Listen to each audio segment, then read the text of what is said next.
Around 7 million years ago, a wild animal decided to embark on a journey. It began its trip from its home in North America. After some traveling, the animal found itself in northern Asia. 7 million years ago, North America was connected to Europe and Asia by an ancient land bridge called Beringia, which later became the Bering Strait. Despite the extreme cold, it managed to settle in. The same animal changed its environment 180 degrees, venturing into Africa and reaching as far as the Arabian Peninsula. When it entered Australia, it adapted to the environment, and in less than a century, its population multiplied 15 times. This animal is the camel. The camel that started our story is the American ancestor of all camels. This great American camel lived during the late Paleogen period, and its scientific name is Camelops hesternus.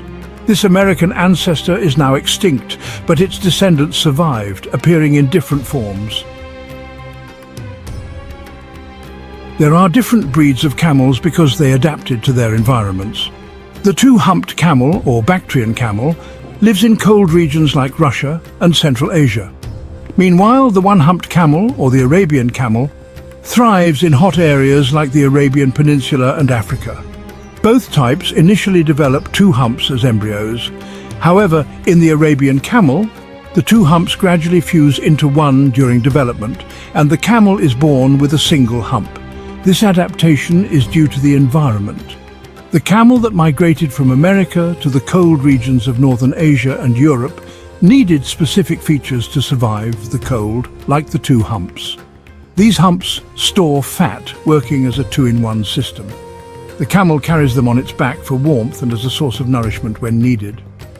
But in hot regions like Africa and the Arabian Peninsula, one hump is sufficient. The single-humped Arabian camel evolved to dominate. This episode focuses on this one-humped wonder. When we talk about camels, we're usually referring to the Arabian camel. This is because the Arabian camel makes up 94% of the world's camels. Its incredible adaptability, allowing it to survive the unforgiving desert environment, is far superior to the camel breeds in Russia. The two-humped camel stands 5 to 6 feet tall, approximately the height of a human shoulder. But the Arabian camel stands 7 to 11 feet tall. Its long legs serve multiple purposes. They elevate it above the scorching sand, create airflow beneath its body for natural cooling, and help it access food from the tallest trees and the lowest shrubs. The camel can eat cactus thanks to its tough palate, which allows it to chew thorny plants, including cacti. Its hoof is wide and sturdy, distributing its weight evenly, preventing it from sinking into the sand. Its toughness insulates it from the ground's heat, allowing it to travel 250 kilometers in a single day. Its adaptations don't just protect it from ground hazards. What about sandstorms? Its long eyelashes shield its eyes from the sand. It also has a thin membrane over its eye that acts like a car's windshield wiper, allowing the camel to see even with its eyes closed. Its nostrils are elastic, allowing them to close completely during storms, preventing sand from entering the lungs. The camel's ability to survive without water for days, sometimes up to a week, is due to its unique physiology. When it drinks, it can consume 30 gallons, over 170 bottles of water, in just 10 minutes. This water is stored in its body for a full day before entering the bloodstream, ensuring gradual hydration. The camel's behavioral adaptations are equally remarkable. Camels instinctively huddle together in the shade to conserve energy and graze in moderation to ensure food resources last.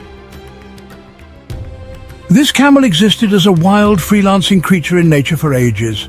Then came a turning point in its story. Another species appeared, humans, who admired and valued the camel's abilities. The first recorded use of camels by humans for transport and riding dates back 4,000 years. Historical records from the 1st century BC mention wealthy individuals renting out their camels, indicating how valuable they were. By the 1st century AD, records show that the price of a camel was equivalent to 8 times that of a donkey. Camels were so valuable that financial practices developed around them, allowing people to buy fractions of camels, essentially time-sharing camels.